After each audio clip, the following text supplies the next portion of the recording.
Social distancing at the chamber. My name is Garrick Taylor. As always, joined by the CEO of the Arizona Chamber, Glenn Hammer, for a segment we call Happy Hour with Hammer. Hi, Glenn.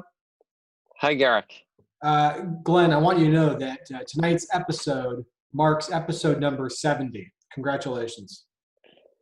That's we're very close to the total number of episodes for the first Star Trek, I believe. As you know, in television, once you hit 100 episodes, you're eligible for syndication. So we're this close to making it big. We're going to get there. All right, two big items tonight. One, a holdover from last night.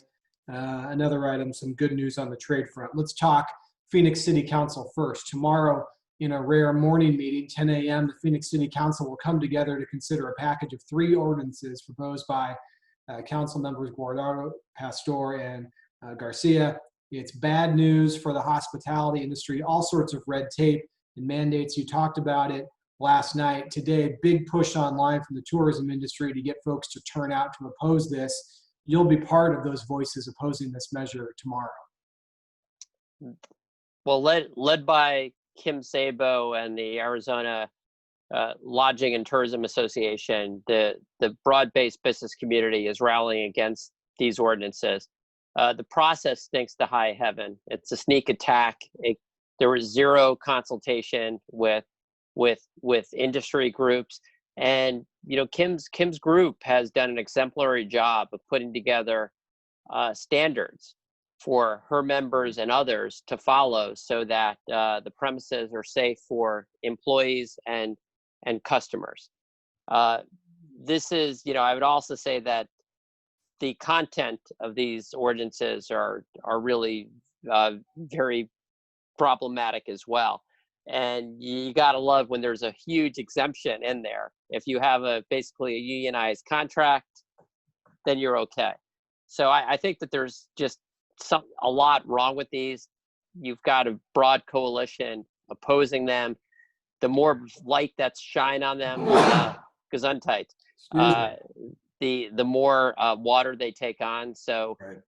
Let's hope that Mayor Gallego and the Phoenix City Council does the right thing, rejects those ordinances. And final point, Garrick, the industry, whether it's Kim's group or the broad-based business community, is always willing to sit down, break bread, whether it's over Zoom or in person when it's safe to do so, and make sure that safety protocols are the best that are possible during these trying times. I think you made the point on last night's show that if somebody's got a great idea to make hotel stays safer, more hygienic, we're all ears.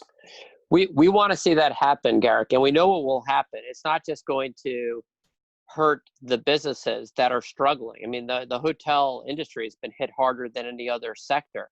It's going to mean a number of the jobs where people may be on furloughs.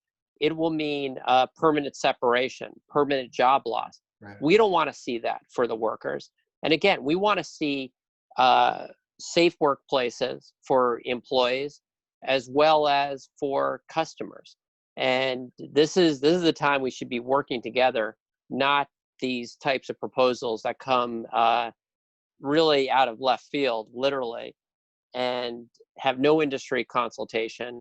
It's not going to mean increased safety for workers. What it's going to mean, it's going to mean a lot more pink slips. And right. And that would really be quite sad at a time where there's such economic distress. Not to give too much love to a media outlet other than Chamber Business News, but keep your eyes peeled, viewers, for an op-ed from Glenn and Kim and their friends at the American Hotel and Lodging Association. Any minute now, we expect to see an op-ed from you three. So that's good news that you're keeping the heat on. Well, this is one of the reasons you have trade associations, and again, Garrick, I just want to emphasize, it's the business community that's coming together to really establish these safety protocols that we all need, and these protocols have applicability outside of a business. When you take a look at some of the things that have been going on with masking, for example, that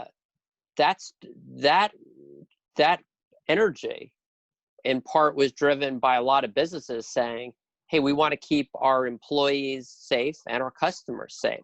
Right. And what we've learned from those safety protocols is that there's a lot of instances, even outside of businesses, where we may be in public spaces, but we can't physically distance, where this is the right thing to do for everyone's safety. So businesses, we're part of the solution here. We want to keep people well, and it's the right thing to do for employees, and it's absolutely essential as well to build consumer confidence.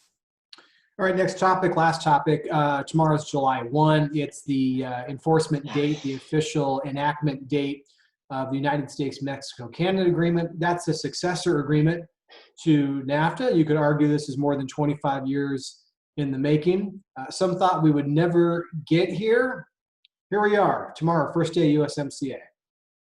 Well, Mazel Tov, the United States, Mexico, and Canada. Took a few years to get there. We went from a position where we had a trade agreement that represents about $1.3 trillion of economic activity, probably the largest free trade bloc in the world, to being something that was being hit very hard from both Republican and Democratic leaders and had lost a lot of public support, to the point today where, because of a good process, and this is applicable whether it's Phoenix City ordinances or what have you, if you have a good process, it dramatically increases the chance for a good result. So through a good process between three friends, three allies, three neighbors, really, USMCA came into being.